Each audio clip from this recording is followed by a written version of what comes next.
Jeanette, you are calling for libraries to be funded not by local councils but by the government.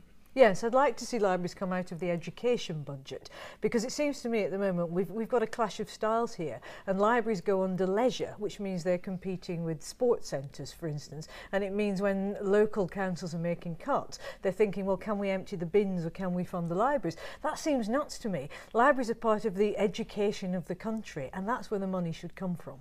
But at the same time, do you not think that if they're moving from leisure, which implies reading for pleasure, and into education, which implies some kind of worthiness, this might do a disservice to the pleasure that we get from reading? Well, you know, this is the age of marketing and spin. We've got to sell it properly. I mean, the government spends a fortune on advertising its wares, so we surely could do this. I mean, what we really need to say is that you need leisure to pursue culture, but there is a difference between a snooker table and a swimming lane and going into the library. And of course it's fun, but also it's about the life of the mind. It's about creativity. It's about imagination. It's about all those things that happen if you think that life has an inside as well as an outside. So do you think that to a certain extent libraries and the arts are viewed as a kind of wasteful accessory or an add-on extra? I think they're the thing that everybody wants to cut. They say it's all very well, you know, we can afford libraries when there's plenty of money, but in an austerity budget, how do we prioritise? That's the wrong question, you know, and there's always money there and we can always find it. What I worry about is that this is often ideology disguised as expediency. Well, you also talk in the lecture about the post-war period and how culture for everyone was viewed and how things have changed since then. During the post-war period, there wasn't very much money. There wasn't a penny. You know, 1946, there's Maynard Keynes saying we have to set up the Arts Council. Britain didn't have anything. It was in ruins. And the slogan for the Arts Council was the best for the most. That's a vision for Britain. I'd like to see that now. We're not poorer now than we were then. So what do you think's changed then? I mean, do you not think, you could argue that we have a greater awareness of the benefits of the arts now, that we all know how good we are at the arts and the strength of our creative industries. So do you really think that there's less of a culture of wanting the arts to be for everyone? Yes, I think there's this idea that somehow it's elitist and it's not actually democratic. This isn't true. I mean, any child ever born wants to pick up an instrument, tell a story, do a little dance, you know, listen to a story. You know, creativity's hardwired in kids. We knock it out of them and then we say, oh, it's elitist. Libraries could be at the centre of a new kind of education and learning, you know, real lifelong learning, where books are at the heart of life. But you could argue that with free museums and galleries, for example, or free entry to museums and galleries, there's a greater awareness of art being for everyone, or the arts being for everyone.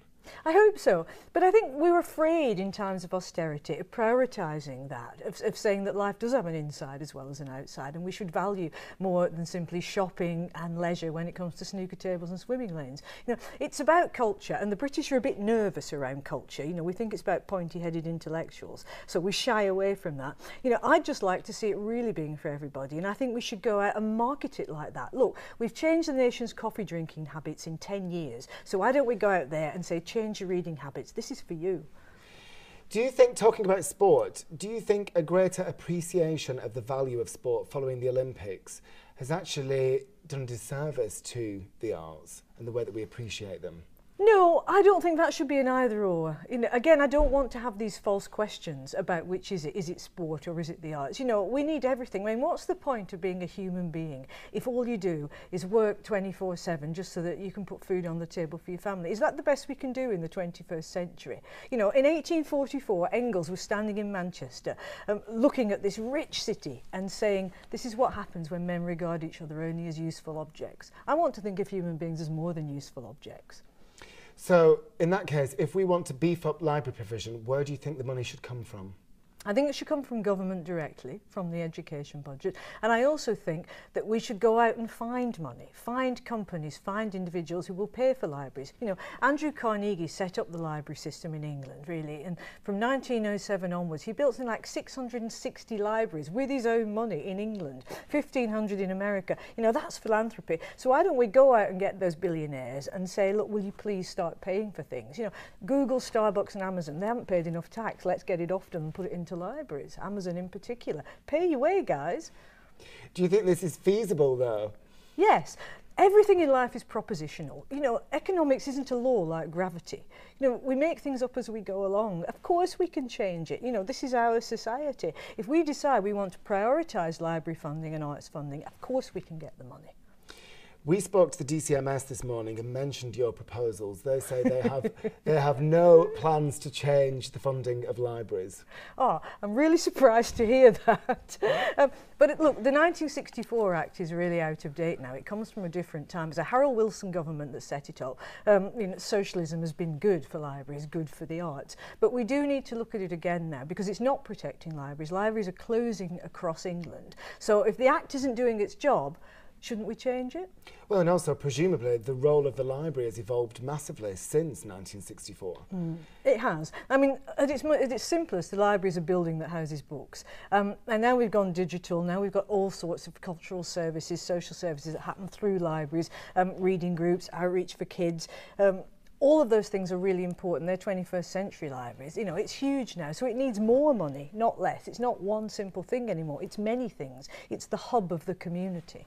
What have libraries meant to you then, personally, in your life? Everything. The Accrington Public Library was a Carnegie library, and I was a poor child with no books, 6 books in the house. My dad couldn't read. You know, I went there every night after school. There was a big shelf. It said English literature in prose, A to Z. I didn't know where to start, so I started at A. Thank God her name was Austen. And you just worked through alphabetically? I worked through it alphabetically, yeah. And it was a place of confident knowledge. It was a place that said to me as a working class kid, all of this is for you. It's not elitist. The great writers aren't remote. They're here in Accrington. You can have them. And so with no other opportunities and few choices, books themselves were magic carpets. That's how I left home. So do you think you'd be sitting here now if it weren't for libraries? Definitely not. I'd be in Woolworths. Actually, I wouldn't be in Woolworths because Woolworths has closed down. Well, finally then, how do you think, talk about Woolworths closing down, how do you think society would change if we were to lose the library service as we know it at the moment? I think it would be even more impoverished than it is at present. I mean, Accrington, my hometown, is second on the list of the poverty trap towns in England, and that had a thriving public library which has now been scaled back quite a lot because of the cuts. But libraries could be at the heart of streets. Instead of having boarded up shops, everybody going to the out of town centres, libraries could again, if there's enough footfall, bring back businesses into the town centres. Libraries could become hubs to generate economic activity, you know, as well as cultural activity. We should see them as an economic asset, not simply a drain on resources. How do you think that libraries are responding at the moment to these new challenges that are coming up?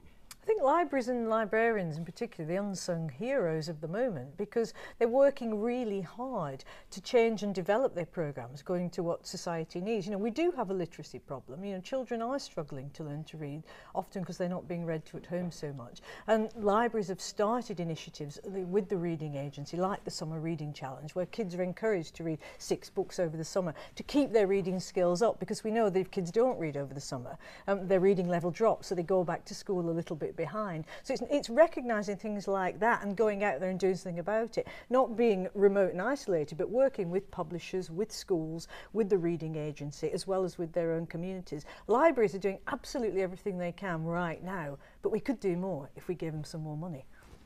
What is it about some children that they need encouragement to read, and then others, like yourself, who needed no encouragement? Well, the 60s was a different world. Kids have got a lot of distractions now, and literacy isn't valued in the way that it was then. I don't believe that. I think that's the problem.